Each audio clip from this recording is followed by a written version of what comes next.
로마 제국의 악당, 네로 황제의 복권. 1. 로마에 대해 한마디로 설명하는 것이 불가능하다고 말하는 가장 적절한 예로 로마는 하루에 이루어지지 않았다라는 속담을 든다. 로마는 고대 세계를 지배한 명실상부한 패자인데다 그 역사가 매우 길기 때문이다. 로마는 기원전 753년 늑대가 키운 로물루스 형제에 의해 건립되어 395년 동서로마로 나뉜 뒤 서로마는 게르만족인 오도아케르에게 476년에 멸망하였고 동로마는 이보다 약 1000년을 더 지탱하다가 1493년에 투르크에게 멸망하였다. 사람들이 로마에 대해 놀라움을 금치 못하는 것은 로마의 세계 지배가 수백 년 동안의 고난에 찬 전투의 결과로 이루어진 데다가 그 실체가 매우 다양하기 때문이다. 로마 제국이 역사상 가장 넓은 지역을 지배한 것은 기원 후 2세기 초반인데 당시의 영토는 오늘날의 국명으로 말한다면 이탈리아는 물론 스위스, 프랑스, 독일, 스페인, 영국, 그리스, 러시아, 이집트, 이스라엘 등 무려 30여 개 국가를 상회한다. 면적으로 볼 때 로마보다 더 큰 면적을 영토로 하였던 나라는 역사상 칭기스칸, 알렉산더와 아틸라가 있다. 물론 현대의 기준으로 보면 러시아, 중국, 캐나다, 미국이 로마 제국을 앞선다. 로마의 중요성은 티그리스 유프라테스 두 강을 낀 메소포타미아와 나일강을 포함한 오리엔트 지방, 고대 문명의 꽃을 피운 그리스 땅이 포함되어 있는 등 그때까지의 거의 모든 문명 문화 국가들을 빠짐없이 포함하고 있기 때문이다.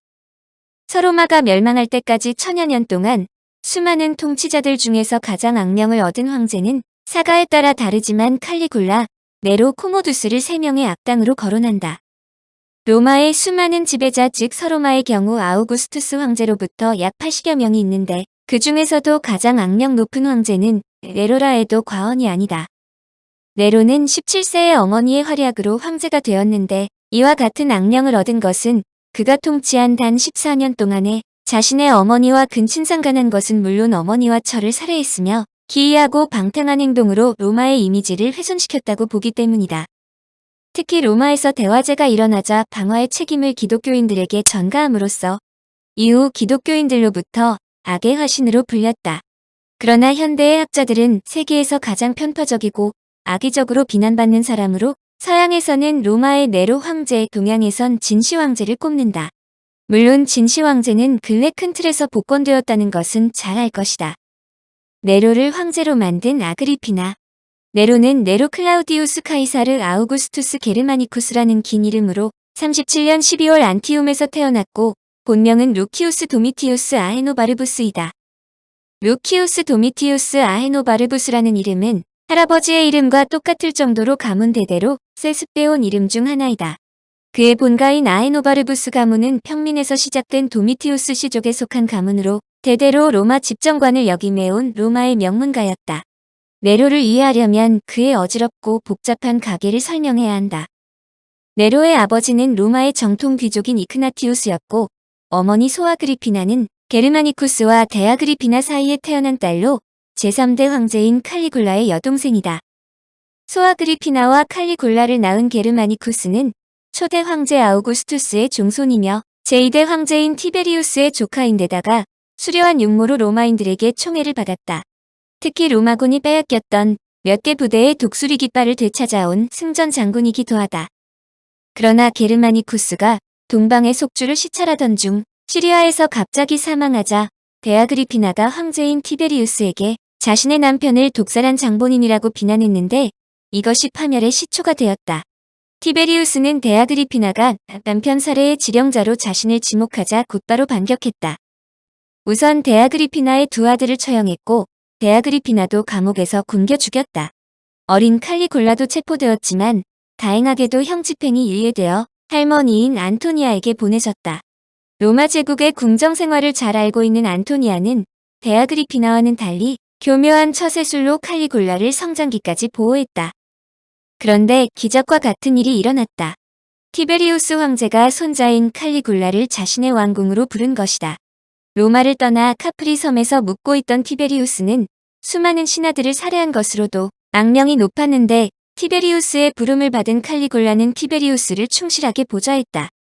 칼리굴라가 티베리우스에게 얼마나 호감을 샀는지 35년의 칼리굴라가 티베리우스의 손자인 게멜루스와 공동 후계자로 명명되었다는 점으로도 알 수 있다. 워낙 명문 집안에서 태어난 칼리굴라이므로 게멜루스와 공동으로 티베리우스의 후계자가 되었지만 로마인들은 게밀루스보다 칼리굴라를 선호했다. 그러므로 티베리우스가 37년에 사망했을 때 제위는 적자인 게멜루스에게 돌아가지 않고 칼리굴라에게 넘겨졌다. 오빠인 칼리굴라가 황제가 되자 살해 위협을 느끼던 소아그리피나는 곧바로 칼리굴라에게 접근하여 그와 동침하면서 권력을 쥐었다. 그러나 칼리굴라가 또 다른 동생인 드루실라에게 정을 주었고 그녀에게 관심이 멀어지자 드루실라의 남편인 레피두스의 반역 사건에 연루되어 로마에서 추방당했다.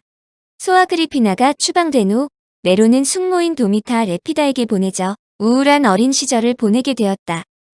레피다 역시 유명한 탕녀로 어린 네로에게 여색의 즐거움을 세세하게 가르쳤다고 전해진다. 소아그리피나에게 있어서 자신의 아들이 연상인 숙모의 손아 뒤에서 벗어나지 못하자 네로를 찾아오는 확실한 방법을 사용하게 되는데 레피다를 깨끗하게 죽이는 것이다. 여하튼 41년 칼리굴라가 암살당한 후 작은 삼촌인 클라우디우스가 황제가 되자 소아그리피나는 로마로 돌아왔다. 소아그리피나는 로마로 돌아와 부호인 파시에누스 크리스푸스와 성대한 결혼식을 올렸는데 그는 몇 년 후 모든 재산을 그녀에게 남기고 사망하였다. 소아그리피나는 졸지에 로마에서 가장 부유한 미망인이 되었다. 당시 클라우디우스 황제는 탕녀로 유명한 메살리나와 결혼했다. 여자 검투사였다는 설도 있지만 여자 검투사는 일반적으로 네로 시대에 처음으로 나타났으므로 그녀를 모함하기 위한 것으로도 추정하는데 여하튼 클라디우스는 메살리나를 강력히 옹호했다.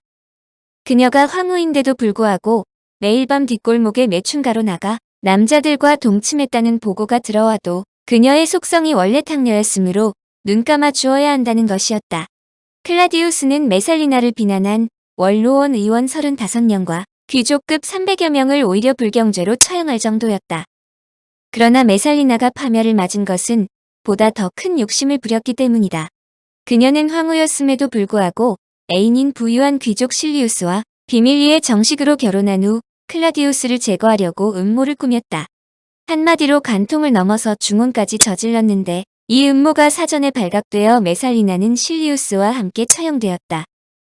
메살리나의 제거는 소아그리피나에게 기회를 주었다. 그녀는 독신이 된 삼촌 클라디우스를 유혹하여 결국 그와 결혼하는 데 성공했다. 당시 근친혼이 성행했다지만 숙부와 조카 사이의 결혼은 다소 무리수였다.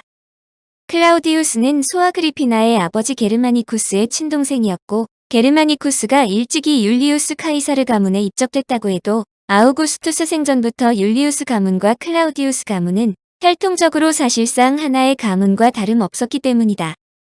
그러나 로마법상 금지되어 있었으나 황제에게 황후가 없다는 것은 황제가 집안 걱정을 떨쳐버리고 국민을 위해 헌신할 수 있는 기회를 박탈하는 것이라는 주장이 나왔다. 황제가 곧바로 결혼해야 하는데 그와 결혼할 적격자로서는 숙부와 조카 사이기는 하지만 소아그리피나밖에 없다고 원로원 내 결혼 찬성파들이 주장했다. 클라디우스는 그녀와 결혼하자마자 아우구스타의 칭호를 주었는데 이는 황제와 동격 또는 황후를 뜻하며 자동적으로 미성년이었던 네로도 어머니를 따라 황궁에서 살게 된다. 그러나 소아그리피나도 방탕한 면에서는 메살리나와 다를 바 없었다. 그녀는 해방노예 출신 재무장관 파라스를 공공연한 정부로 두고 그와 함께 원로원에도 참석하기도 하는 등 난행을 일삼았다. 그러면서도 그녀가 심혈을 기울인 것은 네로를 클라우디우스의 양자로 입적시키고 그를 후계자로 삼게 만드는 일이었다. 소아그리피나는 보통 16살에 행하는 성년식을 1년 앞당겨 네로의 성년식을 올려준 후 13살의 클라우디우스와 메살리나의 딸인 옥타비아와 결혼시켰다. 네로는 공식적으로 클라우디우스 황제의 사위가 되었다. 이 결혼은 네로와 클라우디우스의 족보를 매우 복잡하게 만든다. 네로의 어머니인 소아그리피나가 클라우디우스의 조카딸이므로 원래 클라우디우스의 외손자이다. 그런데 소아그리피나가 클라우디우스와 결혼했으므로 그의 양아들이 되었고 클라우디우스의 딸인 옥타비아와 결혼했으므로 그의 사위이기도 했다.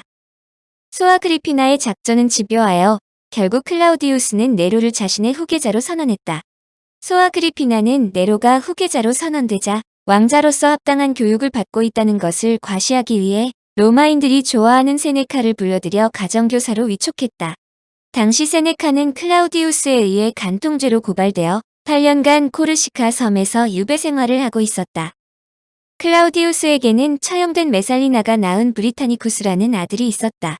네로보다 3살 어렸지만 브리타니쿠스도 네로와 함께 공동 상속자로 지명되었으므로 그가 성년이 되면 네로를 제치고 후계자가 될 위험도 있었다. 소아그리피나는 브리타니쿠스를 제거하는 것보다 보다 근원적인 해결책을 원했다. 클라디우스 황제를 빠른 시일 안에 처리, 즉 살해하는 것이었다.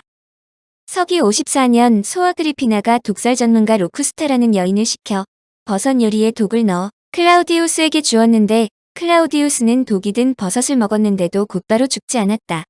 당시 황제들을 비롯하여 많은 고관들은 독살에 대비하여 평소에도 독약을 조금씩 먹었으므로 보통 사람들이 직사할 양의 독약을 먹어도 죽지 않았다. 청취자에게 원하는 것은 1. 구독 2. 좋아요